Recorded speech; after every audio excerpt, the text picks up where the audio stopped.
Morning and welcome to the tar education friends. Target allrounder के tar education में मैं प्रकाश कुमार आप सभी का स्वागत करता हूं। दोस्तों, आज है 7 मई 2022। देखेंगे अब तक के सभी महत्वपूर्ण करंट अफेयर्स जो आपके आगामी सभी परीक्षाओं के लिए अति महत्वपूर्ण होंगे। साथ में देखेंगे ये सभी एक्स्ट्रा फैक्ट्स जो आपको औरों से आगे रखेगा। इस क्लास का PDF आप टार एजुकेशन के इन सभी सोशल मीडिया प्लेटफॉर्म्स और टार एजुकेशन के वेबसाइट से विजिट करके प्राप्त कर सकते हैं। PDF और अन्य बहुत सारे स्टडी मटेरियल सभी का लिंक नीचे डिस्क्रिप्शन बॉक्स में दिया हुआ है, जरूर विजिट करें, सभी से जुड़ जाएं। दोस्तों, प्रश्न यहाँ हिंदी इंग्लिश दोनों में है, ऑप्शंस भी हिंदी इंग्लिश दोनों में है।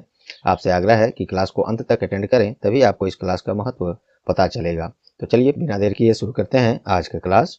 The first question is recently who has been appointed as the secretary in the ministry of electronics and information technology MET। हाल ही में किसे इलेक्ट्रॉनिक्स और सूचना प्रौद्योगिकी मंत्रालय में सचिव के रूप में नियुक्त किया गया है? सही जवाब है अल्केश कुमार शर्मा।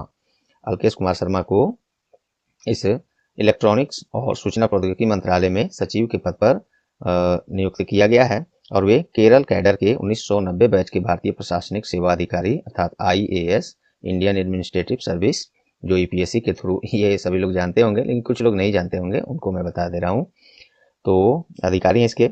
और अभी केंद्रीय इलेक्ट्रॉनिक्स और सूचना प्रौद्योगिकी मंत्री कौन है? श्री अश्वनी वैष्णव है। इनके पास रेलवे मिनिस्ट्री भी है, ये भी आप ध्यान रखेंगे, रेल मंत्री भी यही है। चलिए अब हम लोग कुछ, चूंकि ये प्रश्न सचिव के पद का था, तो हम लोग कुछ ऐसे सचिवों की सूची हम लोग देख लेते हैं जो अक्सर आपके एग्जाम्स में आते हैं, क्योंकि सचिव तो हर विभाग में हर मंत्रालय में होते हैं, लेकिन कुछ ऐसे महत्वपूर्ण जो आपके एग्जाम्स के पार्ट बनते हैं, तो ये सभी आपको मैं बता दूं। चलिए, कैबिनेट सचिव अभी कौन है? राजीव गौबा है। रक्षा सचिव अजय कुमार हैं। विदेश सचिव अभी हाल ही में नए बने हैं, विनय मोहन क्वात्रा। वित्त सचिव कौन है? TV सोमनाथ। गृह सचिव कौन है? अजय कुमार भल्ला। कृषि सचिव मनोज आहूजा और स्वास्थ्य सचिव राजेश भूषण। ये रहे कुछ महत्वपूर्ण सचिवों की सूची। इसमें एक जगह ये आपको कंफ्यूज कर सकता है, अजय कुमार और अजय कुमार भल्ला, दोनों में क्या फर्क है? अजय कुमार रहे तो रक्षा सचिव और अजय कुमार भल्ला रहे तो गृह सचिव, ये दोनों क्लियर इसको रखिएगा। चलिए, ये तो रहे एक्स्ट्रा फैक्ट्स। अब हम लोग देखते हैं ऑप्शन से इसी तरह के कुछ नई नियुक्तियां जो हाल फिलहाल में न्यूज में रही हैं और आगे आपके एग्जाम्स के पार्ट बन सकते हैं। चलिए, दिनेश प्रसाद सकलानी, ये इनको हाल ही में NCERT के निदेशक के रूप में अर्थात डायरेक्टर बनाया गया है। NCERT के निदेशक दिनेश प्रसाद सकलानी। NCERT अर्थात national council of education research training, इसका फुल फॉर्म है। इसका स्थापना 1961 में हुआ है और इसका हेडक्वार्टर न्यू दिल्ली है। ये सभी आप याद रखेंगे। चलिए, विनीत जोशी, इनको हाल ही में CBSE के नए चेयरमैन बनाए गए हैं।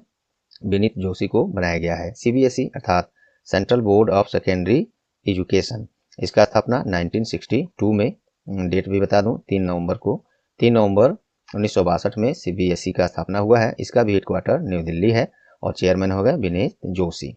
नेक्स्ट है देवाशीष पांडा, इनको हाल ही में IRDAI इसके नए चेयरमैन के रूप में नियुक्त किया गया है। देवाशीष पांडा को IRDAI अर्थात insurance regulatory development authority of India, इसका स्थापना कब हुआ था? 1999 में। इसका हेडक्वार्टर कहाँ है? तो हैदराबाद में है।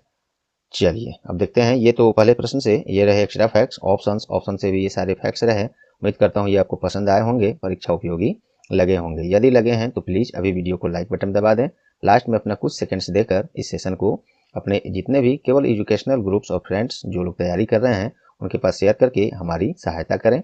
और चैनल पर आप नए हैं या चैनल को अब तक सब्सक्राइब नहीं किए हैं तो अभी सब्सक्राइब बटन दबा दें और साथ में बेल आइकन भी दबा दें। दोस्तों, मुझे पूरा विश्वास है इतनी मेहनत के बाद आप लोग इतना सहयोग जरूर हमारी करेंगे। नेक्स्ट क्वेश्चन देखते हैं। Second question is recently which state government has started Jivala yojana for the economic upliftment of business in jail. हाल ही में किस राज्य सरकार ने जेल में बंद कैदियों के आर्थिक उत्थान के लिए जीवला योजना का शुरुआत किया है? सही जवाब है महाराष्ट्र। महाराष्ट्र सरकार ने कैदियों के परिवारों के जीवन में स्तर में सुधार के उद्देश्य से ये व्यक्तिगत ऋण योजना का शुरुआत किया है। उसी का नाम है जीवला योजना, महाराष्ट्र सरकार के द्वारा। ये क्वेश्चन बहुत पहले आ चुका था जिसको हम लोग पढ़ भी चुके थे, चर्चा कर चुके थे। पुनः ये पहले घोषणा हुआ था, अभी ये लागू हो गया है, इसलिए न्यूज में पुनः आया है, तो फिर से चर्चा करना जरूरी है। कि आपको ये ताज़ा भी हो जाए। चलिए, और इस योजना के तहत क्या होगा, सरकार सहकारी बैंक से 7% ब्याज दर पर 50,000 रुपये तक का ऋण उपलब्ध कराएगी। और यह योजना यरवदा सेंट्रल जेल पुणे में अभी पायलट बेस पर इसको लागू किया जा रहा है। अगर सक्सेस रहा तो पूरे राज्य में इसको लागू किया जाएगा। बात है महाराष्ट्र सरकार की, देखते हैं इसके बारे में।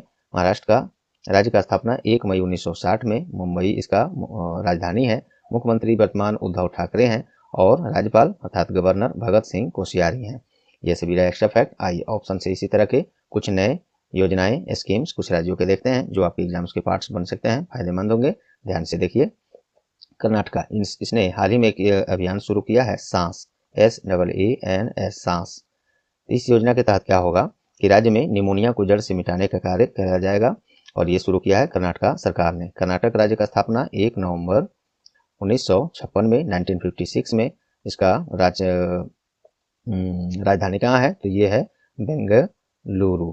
और वर्तमान मुख्यमंत्री इसके कौन है, तो बसवराज बोमोई, बसवराज बोमोई। और इसके राज्यपाल वर्तमान कौन है, तो वो है थावरचंद गहलोत। ये सभी याद रखेंगे।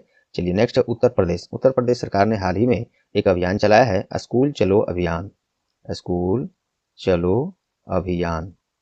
यह है उत्तर प्रदेश सरकार का अभियान। इसके तहत 100% बच्चों का नामांकन किया जाएगा जो किसी कारणवश स्कूल नहीं जा रहे हैं। तो स्कूल चलो अभियान यह है उत्तर प्रदेश सरकार का अभियान। उत्तर प्रदेश राज्य का राजधानी कहाँ है, तो लखनऊ है। और उत्तर प्रदेश के वर्तमान मुख्यमंत्री सभी लोग जानते हैं, योगी आदित्यनाथ हैं। और वर्तमान राज्यपाल कौन है, गवर्नर कौन है, आनंदीबेन पटेल हैं। चलिए नेक्स्ट है हिमाचल प्रदेश। हिमाचल प्रदेश सरकार के द्वारा स्कूलों में भगवत गीता को पाठ्यक्रम के रूप में शामिल करने का घोषणा किया गया है। और ऐसा करने वाला ये देश का दूसरा ऐसा राज्य बन गया है जिसने स्कूलों में भगवत गीता को पाठ्यक्रम के रूप में शामिल करने का फैसला किया है। तो ये तो दूसरा राज्य है। पहला राज्य कौन सा है जिसने श्रीमद् भगवत गीता को स्कूल के पाठ्यक्रम के रूप में शामिल किया है, वो है गुजरात। गुजरात पहला ऐसा राज्य है ऐसा करने वाला। और दूसरा राज्य हो गया हिमाचल प्रदेश, इसको याद रखेंगे। हिमाचल प्रदेश के बारे में थोड़ी सी जान लेते हैं। हिमाचल प्रदेश राज्य का स्थापना 25 जनवरी 1971 में। और इसका राजधानी दो ठो है, एक है शिमला जो कि समर सीजन के लिए है और दूसरा है धर्मशाला, ये है विंटर सीजन के लिए। मुख्यमंत्री अभी जयराम ठाकुर हैं और राज्यपाल रविंद्र विश्वनाथ अरलेकर हैं। तो ये रहे दूसरे प्रश्न से सभी फैक्ट्स। उम्मीद करता हूँ आपको परीक्षा उपयोगी लगे होंगे, पसंद आए होंगे। चलिए नेक्स्ट देखते हैं। Which cricket team has topped the annual T20 rankings released by the ICC recently. हाल ही में ICC के द्वारा जारी वार्षिक T20 रैंकिंग में किस टीम ने पहला स्थान हासिल किया है, तो अपना देश भारत। इसमें वार्षिक जो एनुअल रैंकिंग T20 का जारी किया गया है उसमें अपना देश भारत पहले स्थान पर है। 4 मई को ये जारी किया गया है, 4 मई 2022 को। चलिए इस और देखते हैं। ये तो रहा T20 की रैंकिंग एनुअली। और देखते हैं ODI रैंकिंग भी जारी किया गया है वार्षिक। इसमें पहले स्थान पर न्यूजीलैंड है और इसमें भारत को देखा जाए तो चौथे स्थान पर बना हुआ है। साथ में देख लेते हैं टेस्ट टीम रैंकिंग भी जारी हुआ है। इसमें ऑस्ट्रेलिया पहले स्थान पर और भारत को देखा जाए तो इसमें दूसरे स्थान पर रहा है। ICC के द्वारा ये जारी किया गया है। देखते हैं ICC के बारे में। इंटरनेशनल क्रिकेट काउंसिल यही है जो अंतर्राष्ट्रीय स्तर पर क्रिकेट खेल का आयोजन कराता है। इसका मुख्यालय UAE के दुबई में है। इसका स्थापना 15 जून सन 1909 में। और इसके चेयरमैन ग्रेग बार्कले हैं और CEO जियोफ एलार्डिस हैं। चलिए नेक्स्ट देखते हैं। हाल ही में किस राज्य सरकार के द्वारा vehicle movement tracking system launch किया गया है, ये किया गया है हरियाणा सरकार के द्वारा। हरियाणा के मुख्यमंत्री कौन है, मनोहर लाल खट्टर हैं। इन्होंने ही रेत और अन्य खनन सामग्री ले जाने वाली वाहनों को ट्रैक करने के लिए एक वाहन movement tracking system mobile app launch किया गया है। और इस ट्रैकिंग सिस्टम में वाहन का प्रकार, वाहन संख्या, गाड़ी नंबर जिसको कहेंगे, आने जाने और चालक जो ड्राइवर होगा उसका टोटल चीज़ का विवरण उसमें रहेगा। और जो इसमें पंजीकृत नहीं होंगे गाड़ियां और वो खनन और रेत के कार्य में उनको प्रवेश की अनुमति नहीं दी जाएगी, ऐसा सरकार का घोषणा है। हरियाणा सरकार का है ये। तो देखते हैं। राजधानी इसका चंडीगढ़ है, मुख्यमंत्री मनोहर लाल खट्टर हैं और राज्यपाल बंडारू दत्तात्रेय हैं। नेक्स्ट देखिए। According to the recently released citizen registration system report 2020 of India which states sex ratio is the highest. हाल ही में जारी नागरिक पंजीकरण प्रणाली रिपोर्ट 2020 के अनुसार किस राज्य का लिंगानुपात उच्चतम है, ये है लद्दाख का। लद्दाख में 1104 अर्थात 1000 महिलाओं पर 1104, ये तो खैर जन्म का है, ये जन्म के समय का सेक्स रेशियो है। तो 1000 लड़कियों पर 1104 बच्चे हैं, लड़के हैं, ऐसा इस रिपोर्ट में बताया गया है। और ये सबसे उच्च दर रेशियो है इस रिपोर्ट के अनुसार लद्दाख का, पूरे भारत के राज्य और केंद्र शासित प्रदेश और राज्यों के बीच में। और इसके बाद लद्दाख के बाद अरुणाचल प्रदेश है, तब अंडमान निकोबार द्वीप समूह है, त्रिपुरा है, और बाद में उसके बाद केरल है। वही देखा जाए जन्म के समय सबसे कम लिंगानुपात किस राज्य का है, तो ये मणिपुर का है। 1000 लड़कियों पर 880 लड़के हैं जन्म के समय में, सेक्स रेशियो यही है। उसके बाद दादर नगर हवेली, दमन एंड दीव, इसका ये है संख्या। गुजरात है उसके बाद 909। और ये जो है जारी किया गया है किसके द्वारा, नागरिक पंजीकरण प्रणाली रिपोर्ट 2020, तो भारत के रजिस्ट्रार जनरल जो गृह मंत्रालय के अंतर्गत आता है, इसी के द्वारा जारी किया गया है।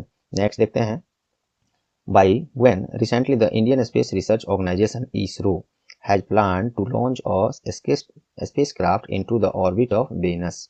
हाल ही में भारतीय अंतरिक्ष अनुसंधान संगठन इसरो के द्वारा शुक्र की कक्षा में एक अंतरिक्ष यान लॉन्च करने की योजना बनाया है। तो कब तक ये करेगा, तो ये 2024 तक इस मिशन को पूरा करने का घोषणा इसरो ने किया है। चलिए, इसका उद्देश्य क्या है, तो शुक्र के वातावरण का अध्ययन करना और बहुत कुछ हो सकते हैं, मेन यही है। इसरो ने ये घोषणा किया है। तो देखिए, Indian space research organisation full form है। इसका स्थापना 15 जून 1969 में 1969 में, और इसका मुख्यालय कर्नाटक की राजधानी बेंगलुरु में है। और चेयरमैन एस सोमनाथ हैं, इनसे पहले के सिवन थे, ये भी आपको याद होना ही चाहिए। चलिए नेक्स्ट देखते हैं, on which day international diet prohibition, या इसको ये कह सकते हैं इंटरनेशनल नो डाइट डे, ऐसे भी कह सकते हैं। तो अंतर्राष्ट्रीय आहार निषेध दिवस कब मनाया गया है, ये 6 मई को मनाया गया है। और इसमें लोगों को अपने शरीर के प्रति सचेत रहने, खुद के स्वस्थ रहने, अपने स्वास्थ्य से प्रेम करने के लिए, जागरूकता बढ़ाने के लिए अंतर्राष्ट्रीय आहार निषेध दिवस मनाया जाता है। मुख्य उद्देश्य इसका लोगों को उनके आहार के बारे में जागरूक करना, शरीर को स्वस्थ रखना इत्यादि के बारे में ध्यान आकर्षित करना है इस दिवस का उद्देश्य। नेक्स्ट देखते हैं, हाल ही में कहाँ भारत की पहली आदिवासी स्वास्थ्य वेधशाला स्थापित करने का घोषणा हुआ है। भारत का ये पहला है ऐसा आदिवासी स्वास्थ्य वेधशाला, तो महत्वपूर्ण है। और ये पहली आदिवासी स्वास्थ्य वेधशाला है, तो ये हो रहा है स्थापित उड़ीसा में। भारत की पहली और एकमात्र ऐसी आदिवासी स्वास्थ्य वेधशाला है, ऑब्जर्वेटरी जिसको बोलते हैं। केंद्रीय स्वास्थ्य मंत्री भी कौन है, श्री मनसुख मंडाविया हैं। उड़ीसा में ये हो रहा है स्थापित, तो उड़ीसा की राजधानी भुवनेश्वर है। और इस राज्य का स्थापना 1 अप्रैल 1936 है। मुख्यमंत्री नवीन पटनायक हैं और राज्यपाल गणेशी लाल हैं। चलिए नेक्स्ट देखते हैं, हाल ही में आयोजित खेलो इंडिया यूनिवर्सिटी गेम्स 2021 में किस विश्वविद्यालय ने पहला स्थान हासिल किया है। ये प्रश्न मैंने कल ही परसों में करा चुका है। यहाँ से 1-2 प्रश्न पिछले क्लास के रिपीटेड हैं, मोस्ट इंपोर्टेंट है वो भी, क्योंकि 8 ही प्रश्न कल के न्यूज़पेपर से निकल पाया था जो जरूरी हो सकते हैं। तो खेलो इंडिया यूनिवर्सिटी गेम्स 2021 में किस विश्वविद्यालय ने पहला स्थान हासिल किया, जैन यूनिवर्सिटी ने, जो कि कर्नाटका में है, इसने पहला स्थान हासिल किया है। कुल इसने 20 स्वर्ण, 7 रजत और 5 कांस्य पदक के साथ पहला स्थान हासिल किया है। और इसी में 17 स्वर्ण पदक के साथ लवली प्रोफेशनल यूनिवर्सिटी दूसरे स्थान पर है। चलिए बताइए, लवली प्रोफेशनल यूनिवर्सिटी किस राज्य में है, कमेंट में बताइए। और पंजाब यूनिवर्सिटी इसमें तीसरे स्थान पर 15 स्वर्ण के साथ रहा है। हालांकि ये देख रहे होंगे आप लोग, इसमें 2021 दिख रहा है, 2021 का ही है। कोविड-19 के कारण इसको लेट होते गया है, और अब इसको 24 अप्रैल से 3 मई तक आयोजित किया गया था बेंगलुरु के श्रीकांति रवा स्टेडियम में। और इसका शुभंकर था वीरा, इंग्लिश में भी यहाँ पे देखिए मैस्कॉट क्या था, वीरा। चलिए नेक्स्ट देखते हैं, हाल ही में जारी वर्ल्ड प्रेस फ्रीडम इंडेक्स 2022 में भारत का रैंक क्या है। ये भी प्रश्न मैंने कल ही करा दिया था, ये इंपॉर्टेंट है, मैंने इसलिए रिपीट कर दिया क्योंकि कल 8 ही प्रश्न बन पाए थे। चलिए, तो वर्ल्ड प्रेस फ्रीडम इंडेक्स 2022, या यूँ कहें हिंदी में इसको विश्व प्रेस स्वतंत्रता सूची 2022 में भारत का रैंक क्या है, 150वां। एक्चुअली में 8 स्थान खिसक कर, जो कि पहले 142 था, 8 स्थान और सूची में रैंकिंग में ये खराब होते हुए भारत अब 180 देशों की सूची में 150वें स्थान पर आ गया है। और इसमें नॉर्वे पहले स्थान, डेनमार्क दूसरे और स्वीडन तीसरे स्थान पर हैं। और इस 180 देशों की सूची में नॉर्थ कोरिया सबसे निचले पायदान पर है, ये भी याद रख सकते हैं। एक और महत्वपूर्ण, 3 मई को विश्व प्रेस स्वतंत्रता दिवस मनाया जाता है, ये भी आप याद रख सकते हैं।